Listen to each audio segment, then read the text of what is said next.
Здравствуйте! В одном из прошлых роликов я показывал, как делал пегборд для одного из магазинов, участвовал в открытии. Одновременно с пегборд я делал для ребят стол. Требования к столу были такие: он должен быть основательный, прочный, тяжелый, с большой столешницей толстой из натурального дерева. Но так как размеры у него будут небольшие, в ширину он будет 2 метра, а в глубину всего лишь 60 сантиметров. Решил я его сделать без подстолья. А вместо подстолья я решил сделать царги из палубной доски.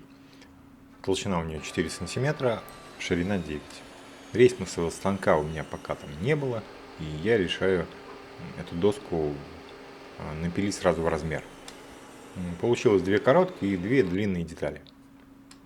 Ножки я делаю из бруса пятерки, делаю разметку предварительную и предварительно таки распиливаю на 4 заготовки, чтобы потом сделать точный размер и распилить все 4 ножки одновременно в размер. Дело в том, что на тот момент у меня не было торцовочной пилы, и длинные бруски пилить на торцовке очень неудобно. Но хорошо, что есть циркулярная пила и торцовочная каретка. Выравниваю ножки по одному из краев, зажимаю струбцинами, чтобы во время распила их не увело, и распиливаю. Получаю одним распилом 4 ровные ножки. Ну а далее идет самый продолжительный процесс – это шлифование. Сначала шлифую наждачкой с абразивом 80, потом 120, а потом 180 микрон. На самом деле не могу нарадоваться этой шлифмашинке, даже при отсутствии специальных кругов с прорезями для пылеудаления. Она все равно успевает улавливать всю пыль, и даже без пылесоса вся пыль летит в мешок. В воздух, конечно, тоже пыль летит, и поэтому без респиратора такой работы делать нельзя. Царги я также шлифую 3 абразивами. Делается это, кстати, для того, чтобы, когда покрываешь маслом, не было грязного оттенка у дерева. Дальше, чтобы ножки симпатичнее смотрелись, я решил сделать косой рез на ножках с двух сторон. Делаю разметку и с помощью приспособления, которое собрал из фанеры и за 5 минут, подготавливаю к распилу. Подбираю нужный угол среза и, чтобы ножка не уходила, креплю упорную планку. Далее на циркулярке отпиливаю все лишнее с переворотом.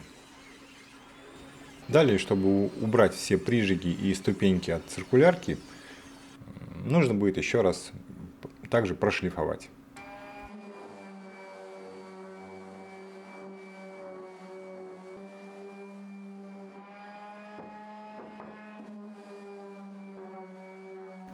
После шлифовки фаски ножек нужно снять кромочной фрезой.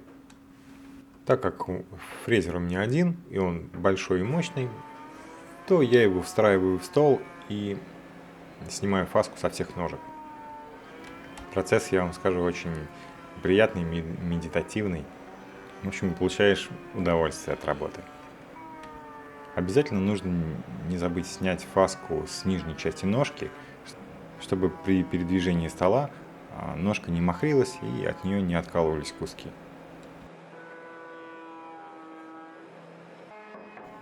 Далее еще раз прошлифую, чтобы убрать погрешности после фрезера.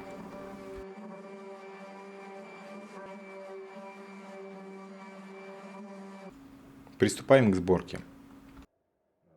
Так как конструкция не маленькая для моего стола, решаю собирать все из 2 частей. Сначала одну часть, потом другую. Собирать для надежности буду на длинные саморезы.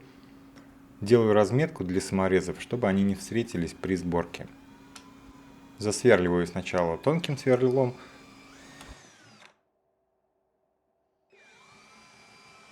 а потом 8 под шканты. Чтобы соединить ножки с царгами точнее, затягиваю сначала все струбцинами и потом уже закручиваю саморезы.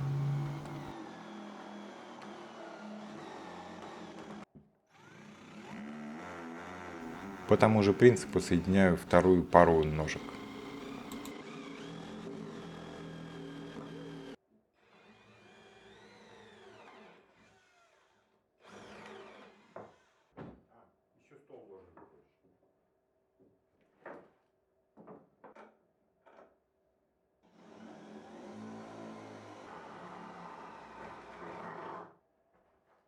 Столешницу к царгам решил крепить с помощью соединения косой шуруп. У меня есть подходящий кондуктор, он, правда, китайский, и в перспективе, конечно, купить себе крэковский. Ну и он вполне со своей задачей справляется. Так что отверстие решил просверлить заранее, чтобы потом всю конструкцию не крутить, не вертеть, не подлазить. И на длинных царгах тоже сразу же решил просверлить.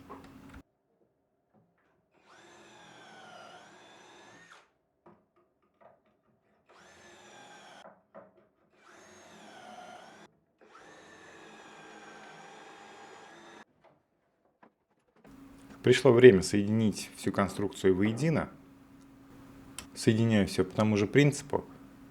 Засверливаю сначала тонким сверлом, потом толстым, и потом уже соединяю саморезами.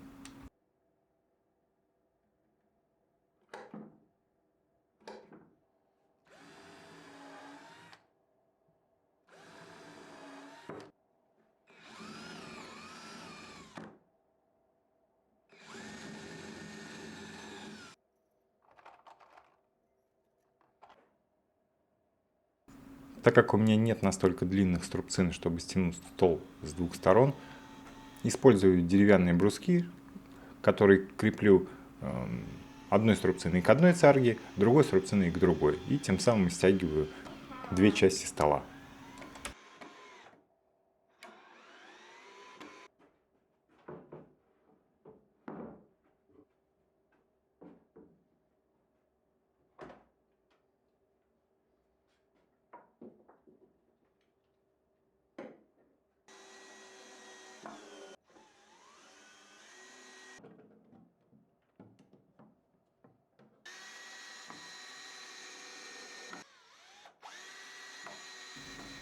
Все готово.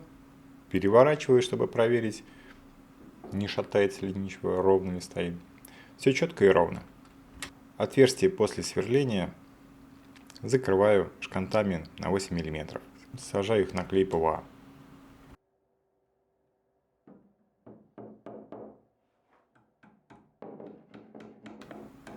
Так как материал я использовал все-таки сосну, и она с дефектами, есть и трещины, и вмятины, и даже дырки от вылетевших сучков. И все это решаю замазать шпатлевкой, чтобы придать более аккуратный вид. За это время успеет высохнуть клей, срезаю излишки шкантов.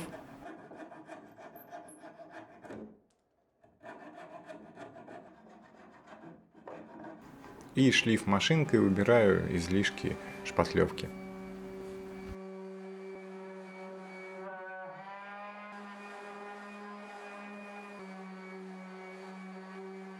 Для столешницы мы купили 4-сантиметровый щит размером 60 на 2 метра.